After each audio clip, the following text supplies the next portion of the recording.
Hello, we are in week 5 of the Blessed Conversations, and today we are talking about how do I share the gospel. So we've looked at how do I share my story, how do I talk about Jesus. Today we're talking about how do I share the gospel.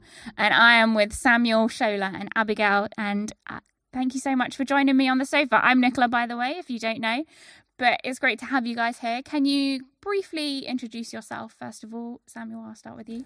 Yeah, my name is Samuel, and then basically, that's it, really. That's just who you are. Yeah. I'm sure we'll hear a bit about you in the conversation. Shola. I'm Shola Oshisanya. Well, people call me Shola, but I'm actually Shola Oshisanya. Nice to meet you, Nicola. Nice to meet you.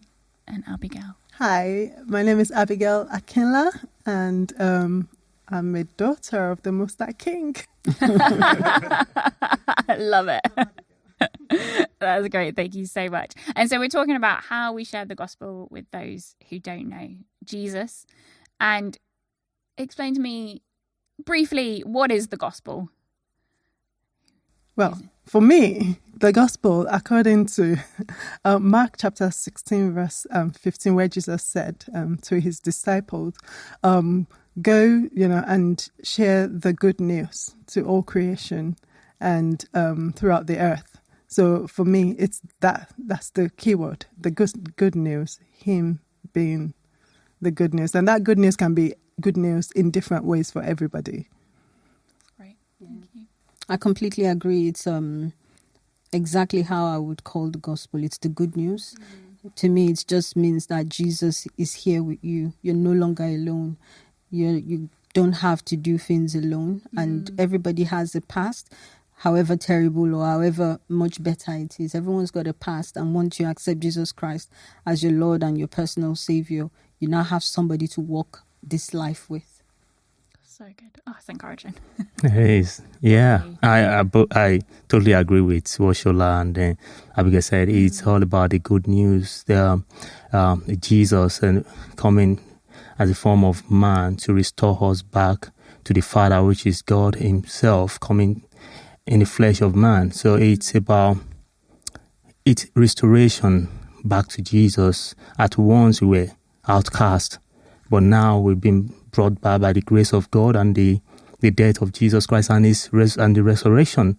So it's all about the good news. It's all about Jesus.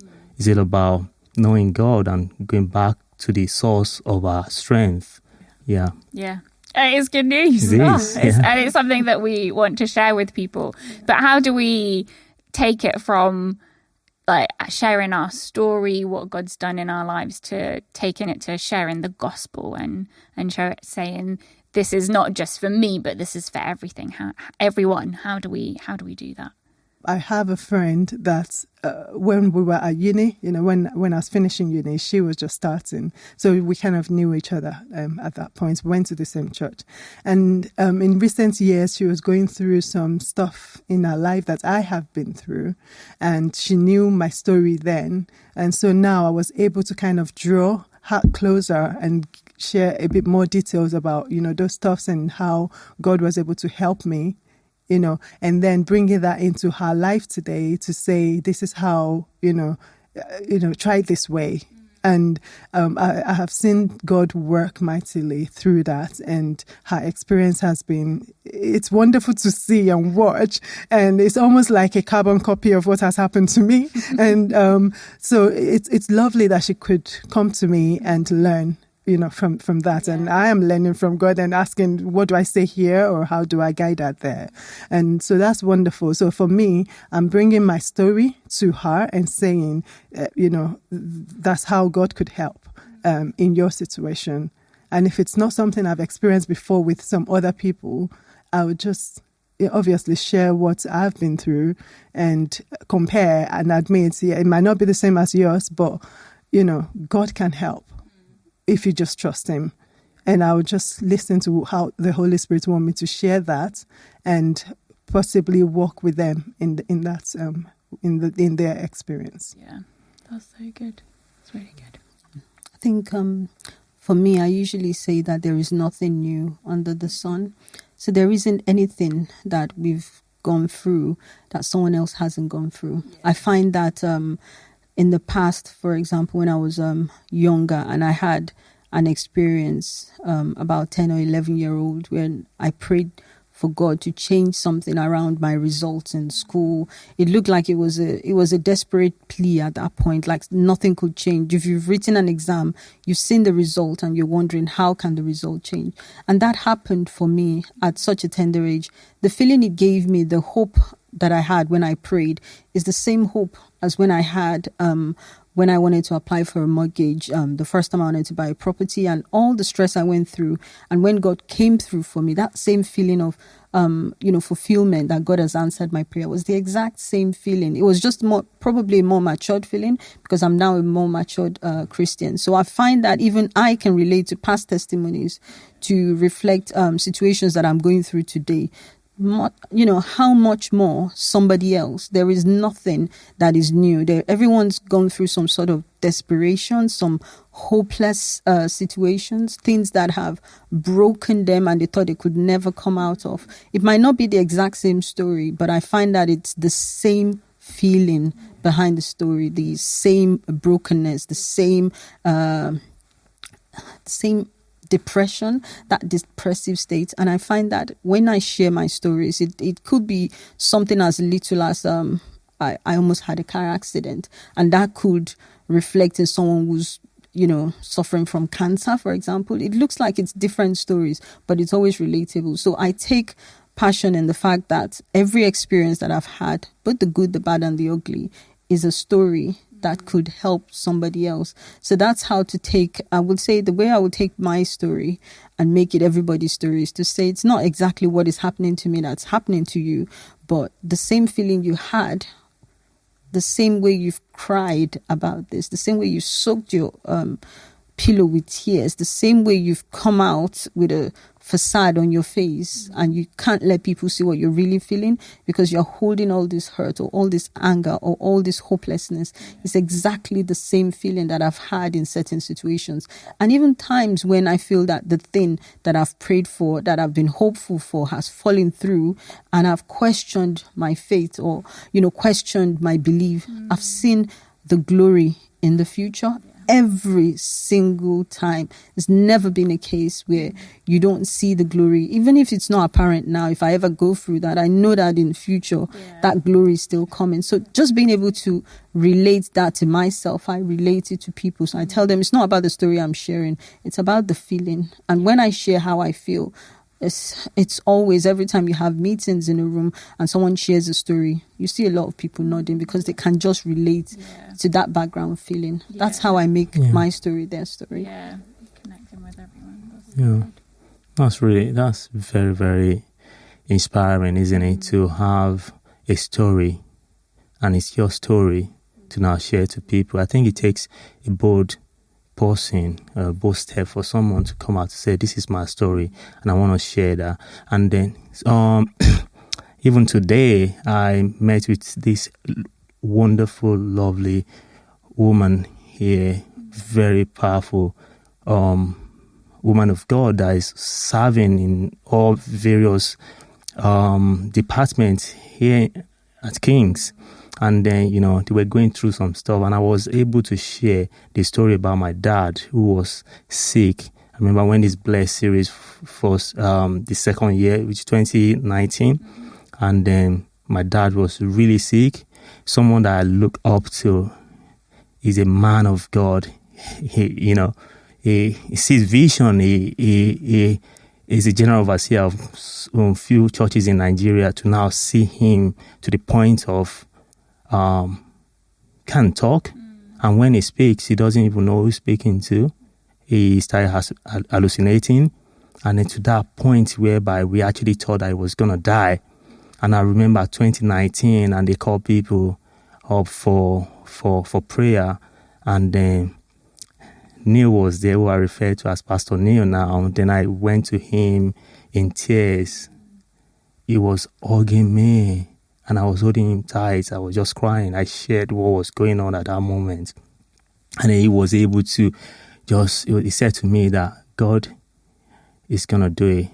Just all you need to do is to believe. God will heal him. Do you believe? I said, I believe.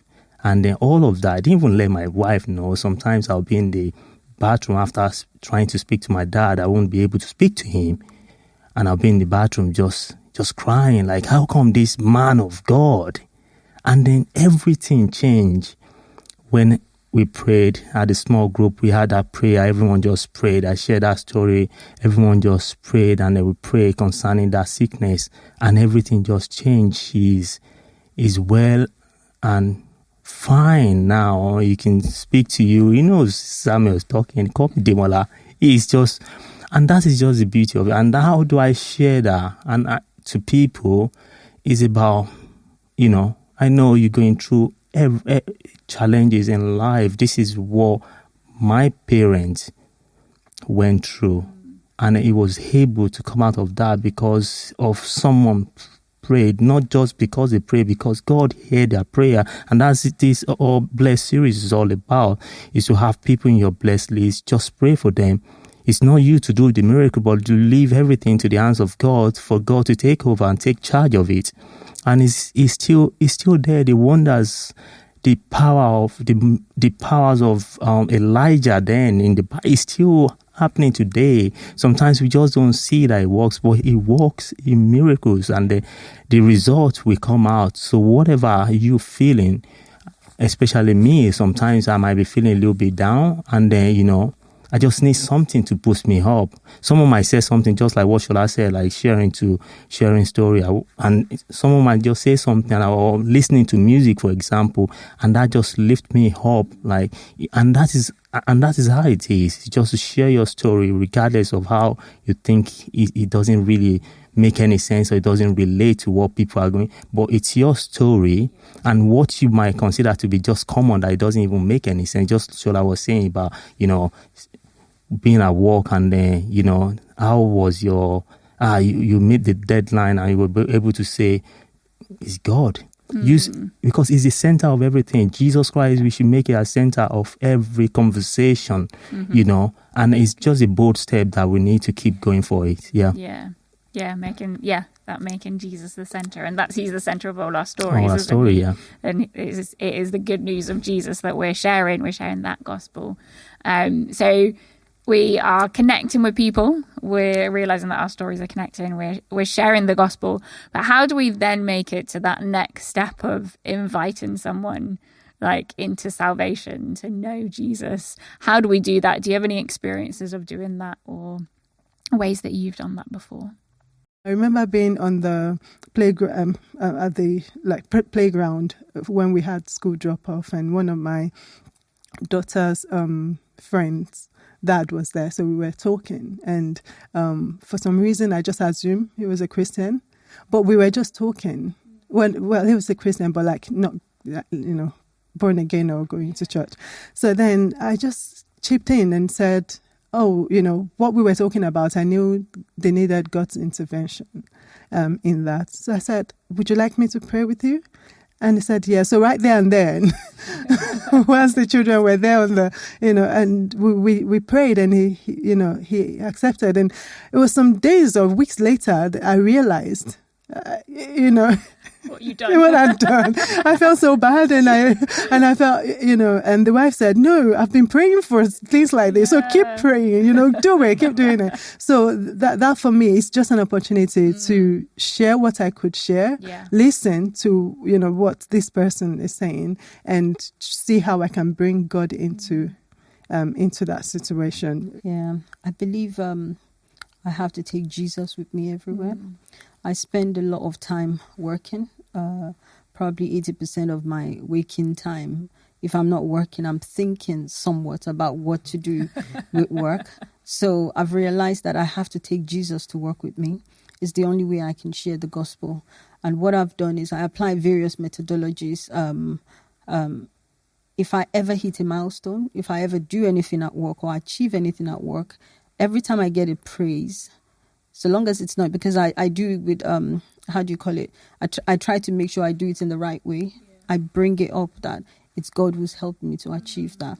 I'm a child of grace. I don't just go willy-nilly doing things. I commit every single activity that I do in God's hands. So when I do achieve something, it's because of God. So I make that a part of my living, my conversations. Even if I don't say it to people, I'm saying it about myself. So you certainly cannot tell me that it's not God. So that's one of the way I make people know that it's God. You can't tell me that what I've said is wrong.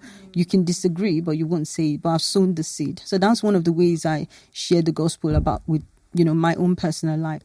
Yes, I think it takes a courageous faith to be able to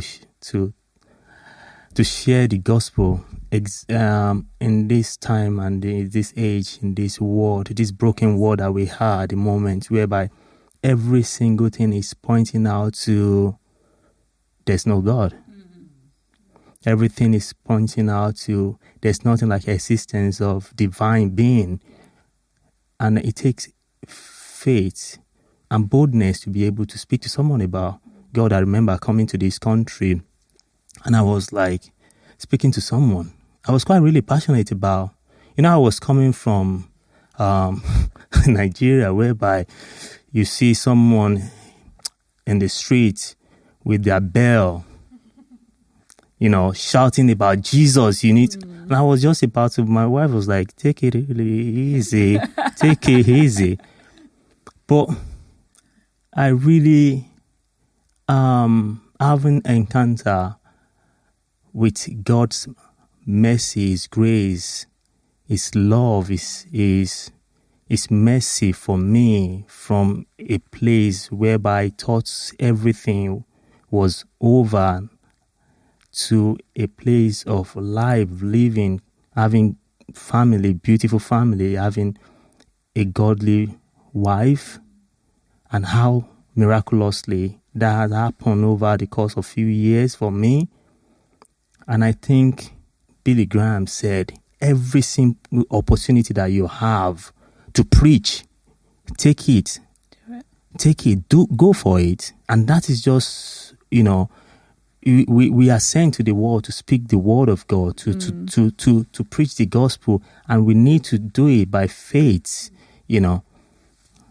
Sorry, I talked too much. Sorry. No, this would be such a good conversation. And it's about being bold. It's about bringing Jesus wherever we are. Yeah. And it's about that overflow of just Jesus and what He's done in our lives and connecting with people. And church, I hope that has been really encouraging for you. I definitely feel so encouraged. Thank you so much for being in this conversation.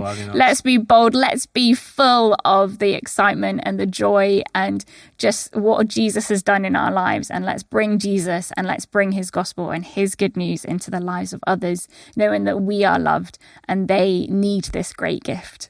Thank you so much again, church. We will be back for our last blessed conversation next week.